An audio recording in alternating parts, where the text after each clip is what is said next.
В Фергане, неподалеку от базара, на очень хорошем, таком с коммерческой точки зрения, проходном месте была изрядных размеров чебуречная.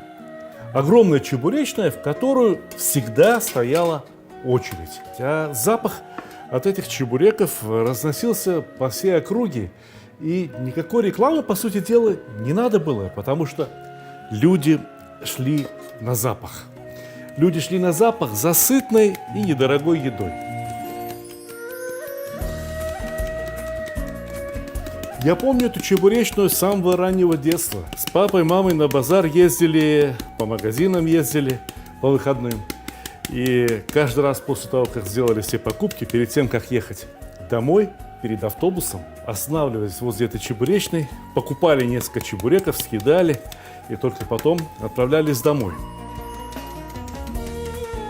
Дома мама и сама могла бы приготовить чебуреки. В Фергане, наверное, не было такой семьи, где не умели бы готовить чебуреки. Но в той чебуречной работали крымские татары, которые, собственно говоря, и познакомили весь многонациональный народ Узбекистана со своим искусством приготовления чебуреков. Вода для теста нужна не 100 градусов, не кипяток бурлящий. Именно 70 градусов. Вы запомните эту температуру, мы о ней еще поговорим. Но, казалось бы, домашние чебуреки должны быть вкуснее, чем покупные. Дома и мясо можно больше положить, и масло можно взять почаще его менять. А вот нет, именно там, у профессионалов, у тех самых крымских татар. В начале 90-х крымские татары начали возвращаться в Крым, а в чебуречной остались работать их ученики, узбеки, которые в свое время поработали с крымскими татарами. С одним из них мне повезло познакомиться и подружиться уже здесь, в Москве. И он мне рассказывал о том, как они в молодости работали в той чебуречной.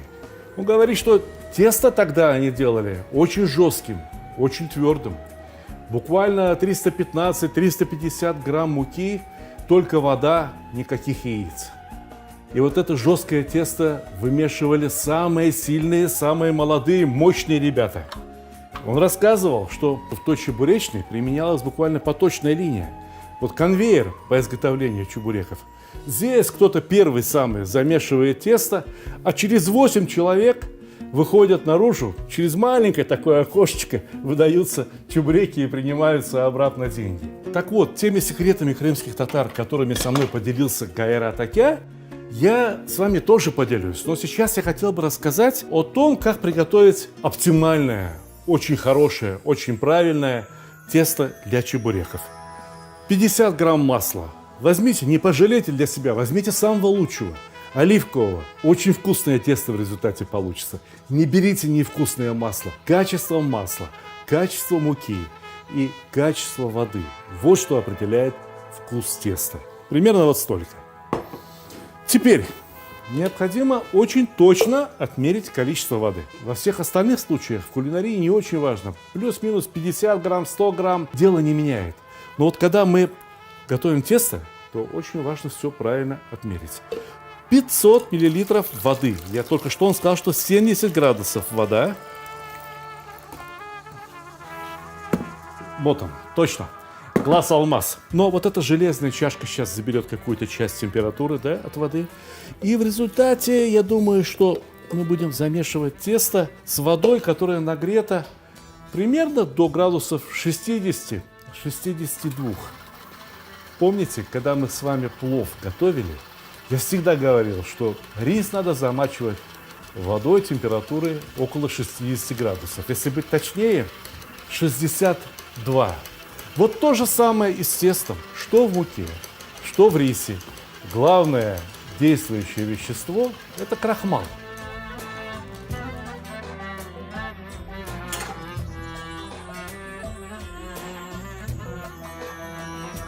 Конечно, тесто можно было бы полностью замешать руками. Возьмите миску, возьмите ложку, потому что сначала вода горячая. 70 градусов все-таки такая температура, которую руки уже не очень терпят. Ну, а можно вот и тестомесом. Я считаю, что разницы во вкусе особой не будет. Просто тестомес делает свою работу очень хорошо.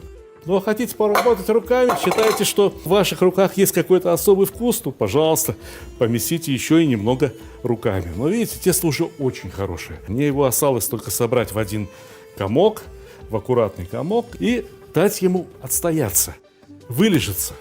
И, разумеется, надо чем-то накрыть, чтобы оно не пересохло.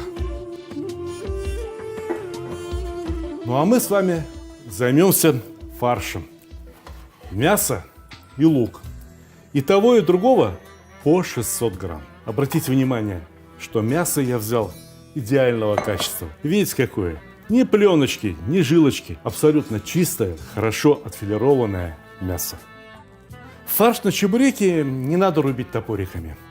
Самое правильное фарш на чебуреки порезать ножами. Я не оговорился, именно что ножами. То есть нужно взять 2 острых ножа и резать мясо движениями вот такими, поперек. Я вам этот способ уже неоднократно показывал, и получается все намного быстрее, если немного привыкнуть, если немного научиться изготавливать такой фарш. Почему нельзя топориками? Дело в том, что когда мы рубим мясо топориками, оно приобретает некоторую клейкость. Так хорошо порубить мясо для люля-кебаба, для кюфты. Словом, для того фарша, где мясо должно держаться в одной котлете очень крепко. В чебуреках должен быть рыхлый и сочный фарш. И для изготовления рыхлого и сочного фарша ничто не подходит лучше, чем мясорубка.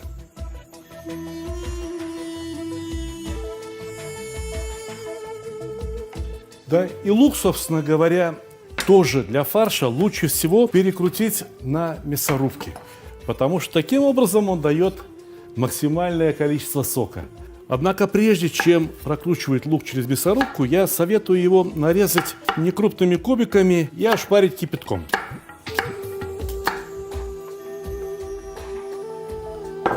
Такой способ я вам уже показывал, когда мы готовили в прошлый раз с вами манты. Из ошпаренного лука уходят особые вещества, вот те, от которых глаза режет, и те, от которых остается это специфическое луковое послевкусие. Ошпарили лук, и никакого запаха больше не будет. Вот и все, можно перекручивать фарш. Закладываем, чередуя лук и мясо.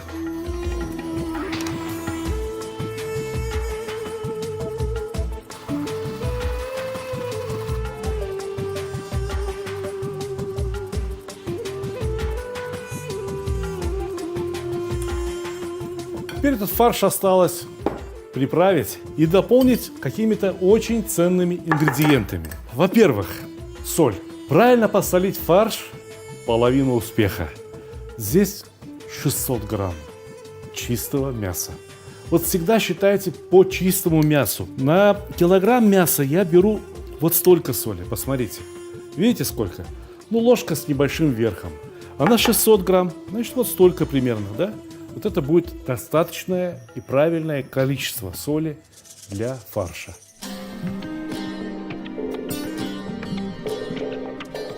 Черный перец примерно в 2 раза меньше, чем вы брали соли. Я думаю, вот столько будет вполне достаточно. И вот у меня примерно 150 грамм курдючного сала. Слушайте внимательно. Курдючное сало. Это не свиное сало. Это баранье курдючное сало. Но это я говорю для тех, кто недостаточно хорошо знает русский язык, но очень хочет, чтобы я соблюдал нормы ислама. Да? Значит, курдючное сало. Ну а для тех, кому это безразлично, конечно, может взять любое другое сало. Свежее сало порежьте кубиками. Вымешать как следует фарш. Есть перчатка, наденьте перчатку, потому что блюдо с фаршем желательно готовить очень чисто. Вот сюда не должна попасть никакая грязь. Сюда не должны попасть никакие микробы. Потому что в фарше микробы распространяются очень быстро. И отравить людей изделиями из фарша проще простого. Поэтому я беру ложечку и перемешиваю. Знаете, фарш очень нежный, очень мягкий. Сока в нем пока не видно, да? Чебуреки из такого фарша получатся хорошими, сочными. Но можно сделать их еще и сочнее. Понимаете, мясо в виде чистой мякоти не продается. Мясо растет на костях. Мясо бывает покрыто пленкой. Внутри мяса есть жилки. Что вы делаете с этими косточками, пленочками и жилками? Сейчас я вам покажу, что я сделал 2 дня назад для улучшения сочности сегодняшних чебуреков.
И вот что у нас в результате получилось. У нас получился такой настоящий бульонный кубик. Да? Не то, что в магазинах продают, а вот.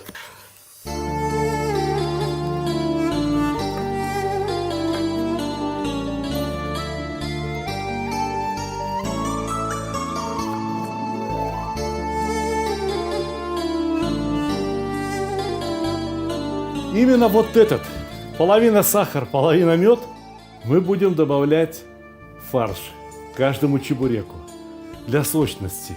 Именно внутри чебурека вот этот бульон, который сейчас в виде хорошо подмороженного холодца, растает и придаст очень правильную сочность, очень приятный аромат нашим чебурекам. Продолжаем работать с тестом. Вот оно стало такое помягче, прилипло к столу немного. Чтобы не прилипало, подпылите, не жалейте муку, не жалейте. Вот у нас тесто, у нас получилось 1 килограмм 550 грамм теста. Примерно 25 чебуреков. Ну давайте будем делить тесто сначала напополам. И раскатываем его в ровную колбаску. Обязательно надо прокатать, раскатать вот так руками, чтобы получилась достаточно ровная, гладкая колбаска. Это 12 чебуреков. Режем напополам. Каждый из них еще раз напополам.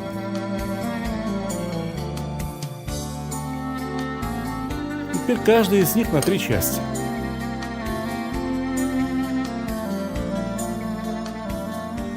Берем пока в целлофановый пакет, так чтобы они не слишком сильно сохли. А несколько штук оставим здесь на столе и начинаем с ними работать. Вот скалки. Если я начну раскатывать сейчас сочень для чебурека из такой вот заготовки, то он ровно такой же формы и получится, просто будет размером больше. Поэтому надо сделать из него хорошую, ровную, гладкую заготовку. Вот посмотрите. Видите что, да? Здесь вот какой-то изъян. Чуть-чуть подсыпать муки. Разминаем еще раз пальцами. Еще раз подсыпаем муку. Изрядное количество муки вовнутрь. И еще раз подгибаем. Так повторяем 2-3 раза. Что мы сейчас делаем? Мы сейчас образуем внутри теста как бы полости, заполненные мукой. Именно эти полости потом и дадут нам вот эту пузырчатость.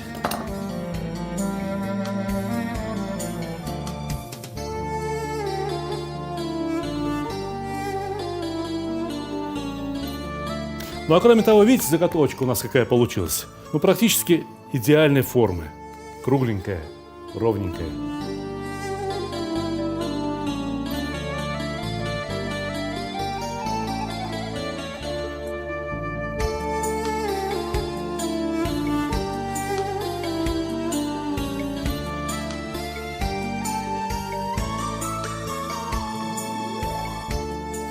Все сочни готовы, можно начинать раскатывать тесто. Есть скалка вот такая, веретенообразная. В прошлый раз, когда мы готовили манты, вот здесь вот уже я вам подсказывал, было очень важно, чтобы края теста были тоньше, чем середина. В чебуреках это не важно, поэтому можно катать и самой обычной скалкой.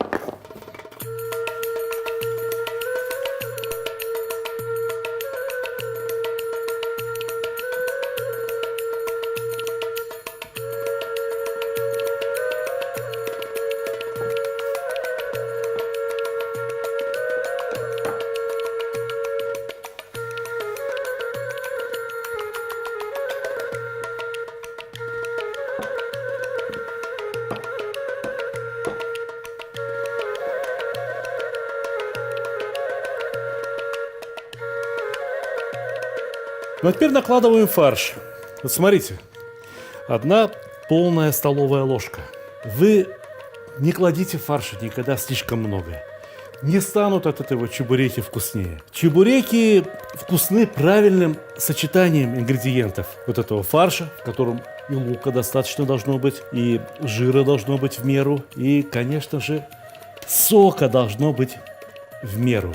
Будет очень хорошо. Если тесто получилось слишком сухим, на нем вот много муки подпылено, да? Значит, можно смочить палец в воде и намочить это тесто. Вот смотрите, слепили уже вот здесь больше половины, да? Здесь уже воздух не выходит.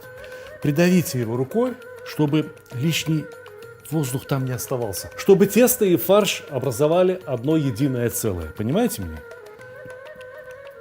Некоторые любят взять вот так вот вилочку и сделать какие-то узоры.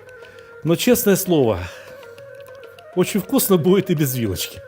Если уж говорить об эстетике, то лучше подумать про колесико. Каким колесиком край обрезать, чтобы получилась волнистая линия.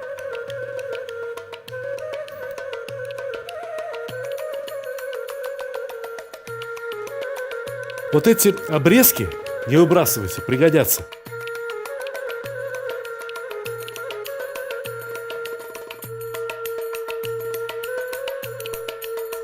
Готовые чебуреки не надо, чтобы стояли в комнате в тепле. Вынесите их на холод. И вот еще 1 половина теста. Еще 12 чебуреков может получиться. Отличных чебуреков.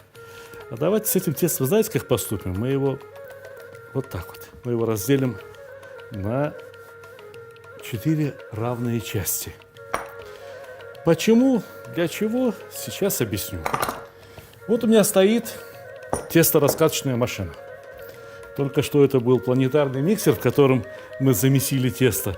Только что это была мясорубка, в которой мы сделали фарш. Теперь она будет работать в качестве тесто-раскаточной машинки. Вот есть скалка деревянная. Точно такие же, кстати говоря, итальянские, хорошие продаются и металлические. Здесь 2 металлических вала. И между этих валов тесто будет раскатываться точно так же, как я бы раскатывал руками.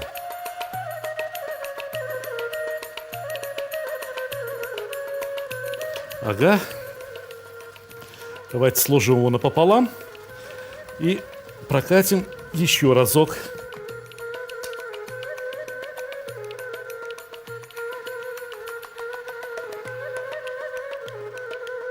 Видите, тесто получается такое вот, как бы целлюлитом. Можно еще поддать ему муки.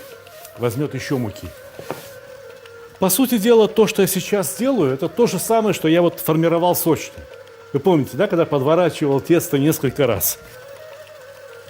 Я проворачиваю, уменьшаю зазор между волками и раскатываю еще раз, делая с каждым разом тесто все тоньше и тоньше.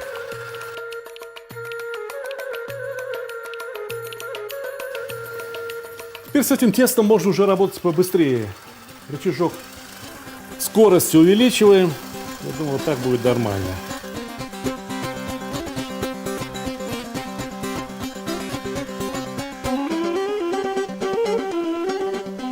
Очень длинное, разрежем напополам.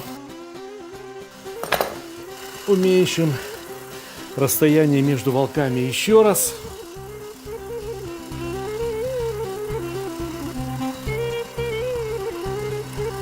И получаем просто идеальное, очень тонкое тесто для чебуреков. Этот край ровненький, а этот подровняем. Каждый из них можно разрезать, я думаю, примерно на 3 части.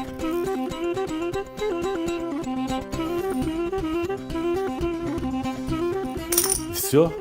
Начинаем лепить. Раскладываем фарш. Чуть поменьше, я думаю. Если я правильно умею решать задачу квадратура круга, то вот сюда нужно положить фарша несколько меньше, чем те круглые чебуреки. Удивительное дело. До готовности чебуреков еще доработать, да? А у меня уже в носу запах хороших чебуреков. Вот понимаю, что кто-то может сейчас сказать, что нет, это неправильно. Настоящие чебуреки должны быть только полумесяцем. А, собственно говоря, вот эти прямоугольные чебуреки. В чем отличие от настоящих полумесяцем? Только в форме, что ли? Но от формы чебуреков их вкус не изменяется. Это раз. Во-вторых, чебуреки – это блюдо, которое идеально укладывается в общепит. Почему? Да благодаря тому, что все действия в изготовлении чебуреков можно разбить на этапы. Кто-то там, не знаю, режет лук, кто-то работает с мясом, кто-то замешивает фарш, кто-то месит тесто, кто-то изготавливает вот эти сочни, кто-то раскатывает скалкой, либо тесто-раскаточной машиной. Кто-то жарит возле казана. И если в плане применения современных технологий, я могу сказать, что вот эти прямоугольные чебуреки, они намного оптимальнее полукруглых. Потому что полукруглые получаются из-за того, что мы скалкой раскатываем, и у нас очень образует круг. Да? А потом слепляем, получается полумесяц.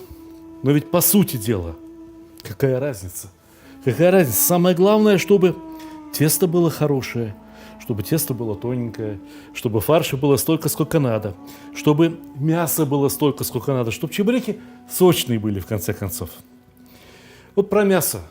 Ну, может быть, кто-то сейчас скажет, ого, 1,5 килограмма теста и только 600 грамм мяса там было. Да? Еще 600 грамм лука, еще примерно 150-200 грамм положили мы нарезанного курдючного сала и вот 150-200 грамм бульона. Ребята, но ведь по сути дела этот бульон тоже из мяса. Купили мясо, да, там были косточки, были пленки. И можно было бы, конечно, сделать что-то другое. Но если это только чебуречное, как быть? То сделайте вот так. И надо сказать, что чебуреки – блюдо, которое мало того, что ложится хорошо под общепит, это блюдо для такого нормального, хорошего семейного питания. Очень недорогого. У нас получится 3 с лишним килограмма очень сытной, очень хорошей, очень доброкачественной еды. Одним словом, чебуреки – это блюдо, которое отшлифовано народом, оно отшлифовано веками. И сюда особо ничего добавлять не надо. А изменение формы, я не считаю, что как-то радикально меняет сами чебуреки.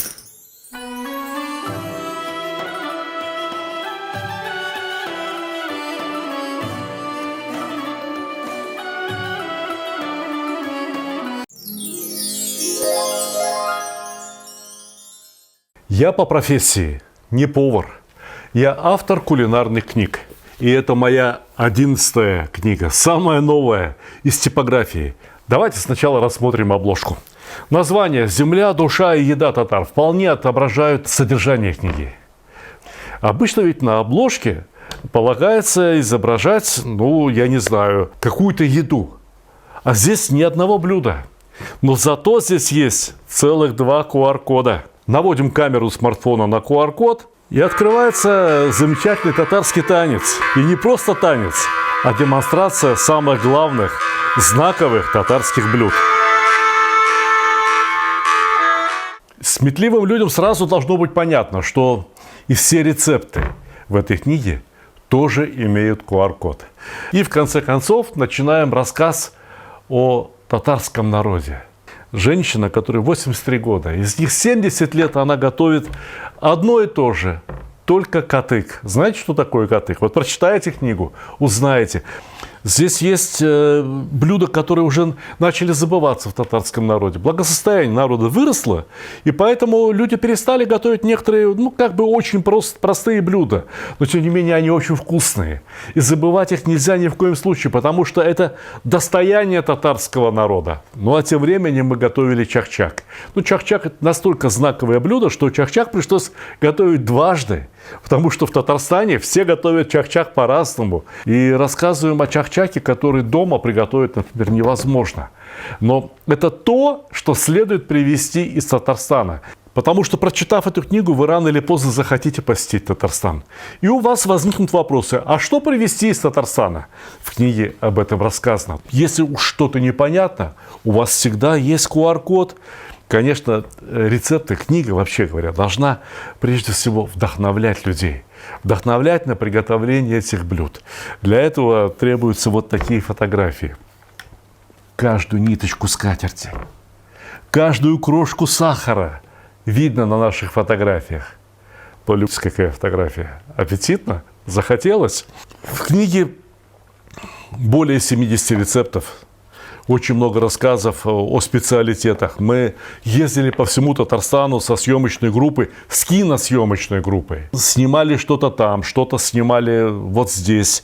Ко мне приезжали вот сюда, вот прям сюда ко мне приезжала, там знаменитая татарская кулинар, которую зовут Резида Хусаинова.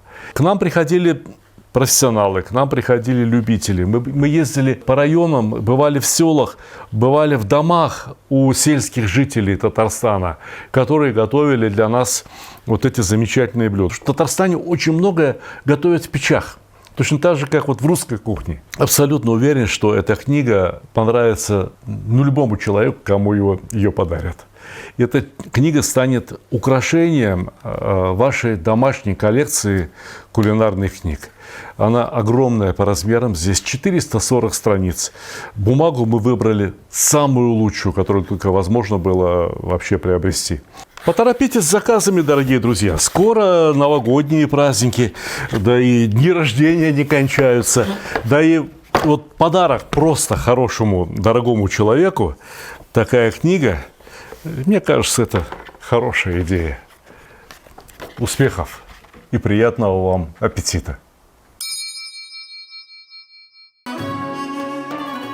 Казалось бы, чебуреки плоские, их удобнее жарить на плоской сковородке. Нет, казан все равно лучше.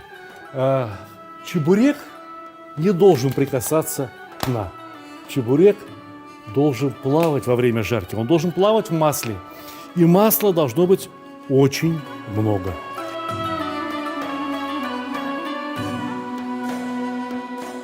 Вот литр, а то и 1,5 масла. И почему? Не от того, что я люблю все жирное. И не потому, что я хочу сделать чебуреки как можно жирнее. Здесь масла сколько есть в казане, столько и останется. Понимаете, когда тесто попадает в очень горячее масло, вода, содержащаяся в тесте, начинает вскипать. И она выходит сквозь поры, и образуются пузырьки. И эти пузырьки буквально отталкивают масло от теста. Поэтому тесто намного жирнее не станет. Хоть вы нальете 1 мм масла на сковородку, хоть вы нальете 5 сантиметров толщиной слой масла на сковородку либо в казан, тесту прилипнет одинаковое количество масла. И гораздо важнее соблюдать правильную температуру жарки. Обычно все фритюрницы у нас рассчитаны где-то 160-170 градусов. Ведь это, по сути дела, обжаривание во фритюре. Я советую попробовать жарить при температуре 210-220 градусов. И я понимаю, хоть еще 60 лет я вам буду говорить, купите себе кухонный термометр. Вы все равно будете спрашивать, а как без кухонного термометра? Показываю, как без кухонного термометра. Вот у меня казан сейчас, того гляди, нагреется 220 градусов. Видите, обрезки теста у меня остались. Я их опускаю в масло и посмотрим, за сколько секунд они пожарятся. Я вам по секрету скажу, за сколько секунд, а вы потом точно так же можете опускать и смотреть, и засекать, за сколько секунд они у вас всплыли, за сколько секунд они у вас пожарились. Когда чебурек плавает на масле, а все масло имеет одну и ту же температуру, он жарится равномерно, он жарится идеально. 58 секунд, ну, считайте минута. Вот за минуту тесто должно стать вот таким. Золотистым, желтеньким, не красным, не черным. Чебурек, ну, несколько потолще ведь, да? Я думаю, что чебуреки будут жариться минуту, полторы-две. Да-да, так быстро. И все будет готово, как нельзя лучше.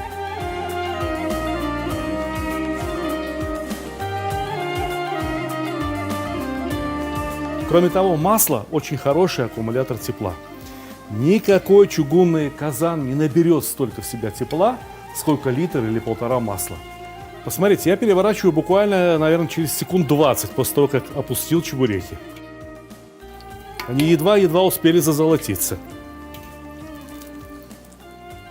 Где-то какие-то вот места, где лежит фарш, я беру и горячим маслом поливаю. Для чего? Для того, чтобы там фарш под ними пропекся скорее. Ведь фарш тоже должен закипеть. Температура масла 220 градусов. Ой-ой-ой, это тепло еще должно дойти до фарша сквозь тесто.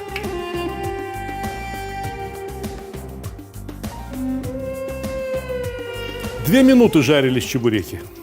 2 минуты. Я думаю, что дольше их жарить нельзя, и я вас уверяю, что внутри они полностью готовы.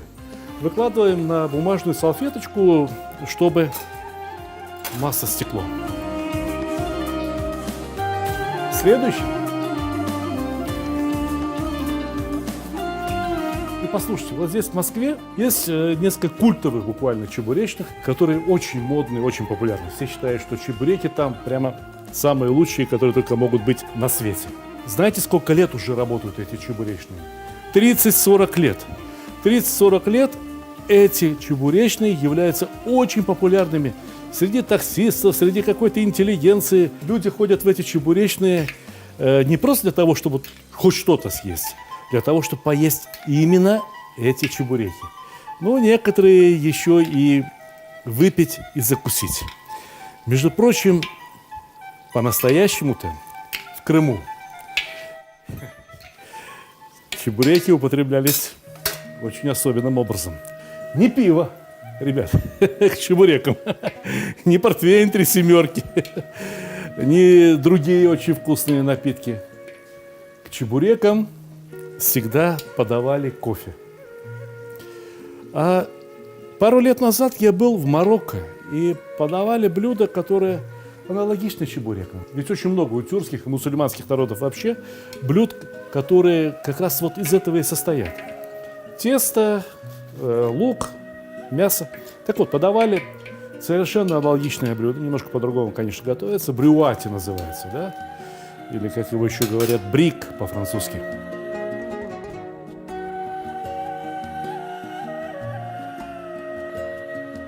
Так вот, эти брюати подавали, посыпая готовое изделие уже с сахарной пудрой и корицей. И я вспомнил этот вкус. Я вспомнил, что мой отец работал с одним замечательным человеком. И мы как-то раз приехали к нему домой. Его мама, пожилая женщина, готовила чебуреки. Она их посыпала сахаром и корицей. Понимаете, где Марокко, где Крым? Вот откуда это? Почему одни и те же приемы даже при употреблении? И оказывается, очень вкусно. Удивительное гармоничное сочетание.